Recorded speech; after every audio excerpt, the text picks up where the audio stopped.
Olá, seja muito bem-vindo, muito bem-vinda. Eu sou o professor Felipe Miranda Barbosa, coordenador do curso de Psicologia da Gran Faculdade em Curitiba e dos cursos de pós-graduação aqui da Gran também. A Gran Faculdade ela tem alguns cursos de especialização e hoje eu vim contar um pouquinho para vocês sobre eles, para que vocês pensem sobre o próximo passo na carreira profissional de vocês, também pensando na prática do psicólogo, mas em outras áreas que sejam afins à psicologia, assim como pensar num concurso público. Os cursos de especialização da Gran Faculdade estão muito voltados às áreas de saúde, psicologia jurídica e também agora um novo curso de psicologia organizacional. Falando um pouquinho sobre cada um deles, vamos começar pelo curso de psicologia em saúde. A psicologia em saúde é uma área muito vasta dentro da psicologia. Muitos pensam que ela abrange apenas a psicologia hospitalar, porém dentro do curso você vai conhecer as diferentes abordagens dentro da saúde, assim como saúde do idoso, saúde da criança, do adolescente, do adulto, além do hospital, mas também nas políticas públicas. E como a gente atua com psicologia em saúde é estar pensando em comportamento alimentar, com profissionais da área, com ampla experiência e aulas muito bem elaboradas para que você tenha acesso a todo o conteúdo escrito e de vídeo da Gran Faculdade. Pensando nesse aspecto, o curso em saúde, de psicologia em saúde, ele vai abrir o seu foco para você entender como a gente atua com psicologia em saúde em todos os ambientes. E principalmente na área da saúde focada na área hospitalar, mas também na prática dentro dos ambientes de saúde, assim como CAPS, CREAS, outras instituições de saúde que fazem parte do nosso Sistema Único de Saúde. O psicólogo está intrinsecamente ligado à saúde da população, tanto no Brasil quanto no resto do mundo, até porque a psicologia até pouco tempo atrás fazia parte da área da saúde. Então isso abre um leque de opções enorme para você ter uma prática profissional focada no seu futuro profissional. Ainda, caminhando um pouquinho adiante, nós temos o curso de Psicologia Jurídica que estreou há pouco tempo atrás, que aí a gente vai embarcar numa área que tem trago muita curiosidade da população como um todo, que é pensar no psicólogo no meio jurídico. Quando a gente pensa no psicólogo jurídico, às vezes na psicologia forense, a gente pensa muito em agressores, em vítimas, só que a psicologia forense ela não atua explicitamente apenas nessas áreas. A gente pode pensar na psicologia do testemunho, as pessoas que vão ser testemunhas em processos, os profissionais que fazem parte do meio, assim como as forças policiais, as forças armadas, até mesmo o socorrista que vai atender uma demanda de um acidente, alguma coisa, os efeitos que isso vai ter sobre isso. Então a gente está falando de violência como um todo, violência contra mulheres, crianças, vítimas, agressores, avaliações psicológicas, elaborações de laudos psicológicos, todo o envolvimento das pessoas com o meio jurídico.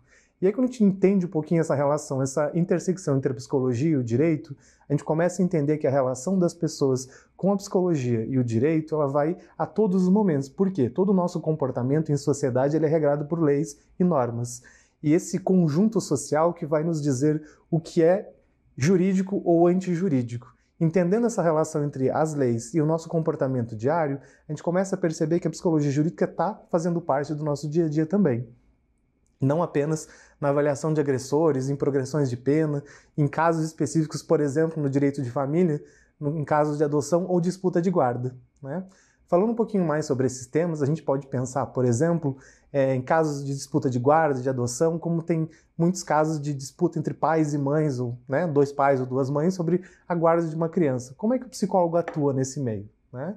O psicólogo ele vai atuar tanto avaliando a criança quanto os pais, qual deles tem a melhor condição de dar um futuro para essa criança e sempre buscar a melhor correlação entre ambas, né? Ainda, gente, a gente pode pensar nos agressores, os mais famosos acabam sendo os psicopatas, os serial killers, que chamam muita atenção nos filmes, nas séries, que a gente pode pensar nesse sentido, mas a gente tem uma demanda muito extensa além disso. Se a gente pensar no público brasileiro, nos dados da violência no Brasil, nós temos muitos crimes relacionados a tráfico, a pessoas com adicções em substâncias, que são grande parte dos crimes cometidos no nosso país. Mas o que chama mais atenção são os psicopatas e os serial killers, apesar de eles serem apenas uma porcentagem muito pequena da população hoje. Falando de psicopatia, dando um spoiler aqui das aulas de pós-graduação, a gente está falando de 1% da população. Pode parecer muito, pode parecer pouco? Depende. Mas se a gente pensar na proporção de casos de outras violências, não são tantas pessoas assim, mas são crimes que chocam a população porque são muito diferentes do que a maioria faz. Esse é um outro aspecto importante, muito discutido na pós-psicologia jurídica, que é entender o que é socialmente aceitável ou não para a sociedade, o quanto isso choca ou não. A própria questão da exclusão do indivíduo, quando a gente separa o indivíduo da sociedade e o coloca no meio prisional, é a sociedade dizendo, olha, essa pessoa precisa ser punida, mas essa pessoa não pertence ao meu grupo social. Se eu dissesse essa pessoa também pertence à minha sociedade, quer dizer que eu também poderia cometer esse mesmo crime que a pessoa cometeu. Mas eu não posso ter cometido esse tipo de crime, nem posso cometer um crime desse, isso é impensável. Então, para a sociedade é mais fácil excluir esse indivíduo. E aí a gente tem toda uma discussão social e ética sobre o papel dos presídios, das punições que nós temos hoje no nosso meio, da nossa sociedade hoje. Avançando um pouquinho, gente, nós temos a psicologia também organizacional. Né? Se a gente pensar a psicologia organizacional, a gente associa muito com trabalho, né? Organizações. Mas alguns de nós aqui, alguma vez não vai trabalhar, não vai buscar um meio de trabalho, não vai ter contato com nenhuma empresa, com nenhuma instituição? Vai, isso é inevitável.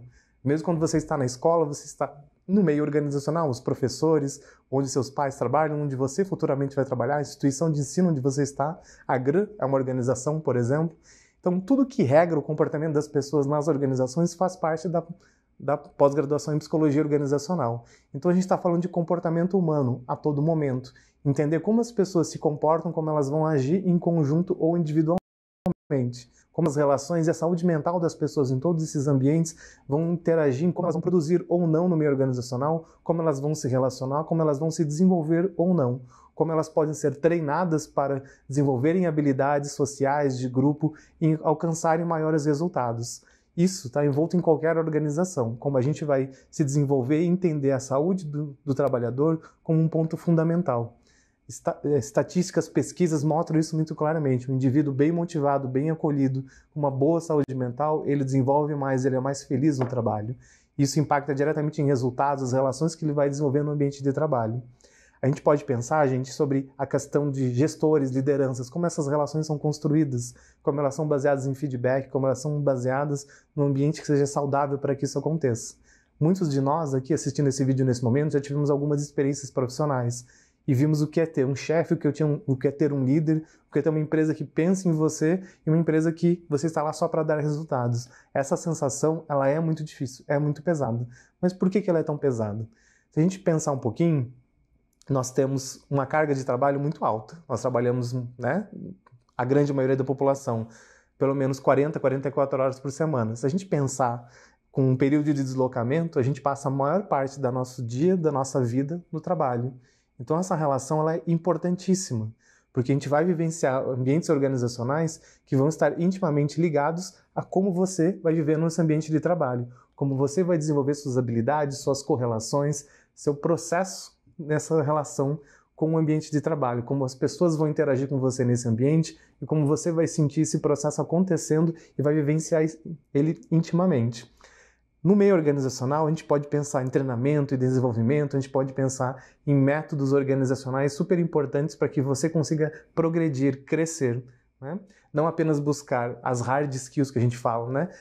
As questões de currículo mais pesadas, que é fazer uma graduação, um ensino técnico, um tecnólogo, uma pós-graduação, um mestrado, um doutorado, mas pensar nas suas habilidades interpessoais, como você se desenvolve como pessoa, como você é um membro de equipe, como você dá e recebe feedbacks, como você é uma pessoa que dialoga muito bem com seus colegas, que se desenvolve bem dentro da organização. Hoje, pensando em tendências hoje do mercado de trabalho, a gente fala muito que o ambiente organizacional ele é regrado, que as pessoas são contratadas por suas hard skills, seu currículo, aquele currículo bonitinho, maravilhoso. Hoje em dia tem muitas ferramentas para fazer um currículo mais bonito, mais agradável, mas as pessoas acabam sendo desligadas das empresas pelos soft skills, porque elas não sabem mais interagir em grupo, não sabem receber feedback, não entendem o feedback como algo construtivo para que a pessoa progrida, não apenas como uma crítica. Claro que eu estou falando de um feedback bem estruturado, com um gestor treinado, um líder, efetivamente. Isso tem muito a correlação com a psicologia organizacional. Entender como a gente vai trabalhar com essas pessoas, entender os skills, a liderança, as performances, fazer avaliações de competência, pensar no meio público e privado, como a gente pode atuar sobre esses líderes, sobre esses ambientes e organizar as próprias organizações de como elas devem agir, construindo planos de carreira, métodos, ferramentas para que essa pessoa se sinta pertencente à organização e que ela consiga se desenvolver com plenitude. Falando um pouquinho mais das pós-graduações, gente, nós temos um ambiente muito intenso aqui na Gran Faculdade. Estamos em constantes lançamentos, constantes movimentos, para que você consiga se desenvolver. Esperamos que você continue procurando a gente e venha cursar pós-graduação na Gran Faculdade também. Em breve teremos mais lançamentos. Aguarde. Muito obrigado.